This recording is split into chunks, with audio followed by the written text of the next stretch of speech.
Police ભરતીને લઈ મહત્વના સમાચાર પ્રાપ્ત થઈ રહ્યા છે। આજે વધુ એક નોટિફિકેશન આવ્યું છે। પોલીસ ભરતીની તૈયારી કરનાર ઉમેદવારોને લઈ મહત્વના સમાચાર અત્યારે પ્રાપ્ત થઈ રહ્યા છે, જેમાં એલઆરડી અને પીએસઆઈની શારીરિક કસોટીની તારીખોની જાહેરાત થઈ ચૂકી છે। 21 જાન્યુઆરીથી શારીરિક કસોટીની શરૂઆત થનાર છે।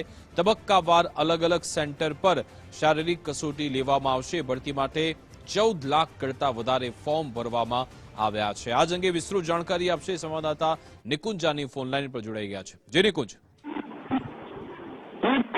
પોલીસ ડિપાર્ટમેન્ટની અંદર હાલમાં જે ભરતી જાહેર કરવામાં આવી છે તે ભરતી પરીક્ષાને લઈને મહત્વના સમાચાર છે કે 21 જાન્યુઆરીથી ફિઝિકલ ટેસ્ટ એટલે કે શારીરિક કસોટીની શરૂઆત થશે।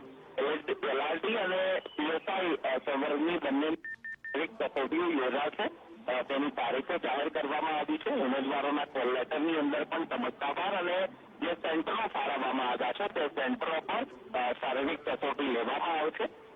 21 જાન્યુઆરીથી તેની શરૂઆત થઈ રહી છે। અંદાજિત 1 મહિના સુધીનો આ સમગ્ર કાર્યક્રમ હશે, તે પ્રકારનો એક અંદાજ સેવાઈ રહ્યો હશે અને ત્યારબાદ શારીરિક કસોટીના આધારે આગામી દિવસોમાં લેખિત પરીક્ષાનો પણ શેડ્યુલ જાહેર કરવામાં આવશે। બિલકુલ, આભાર તમામ જાણકારી આપવા બદલ।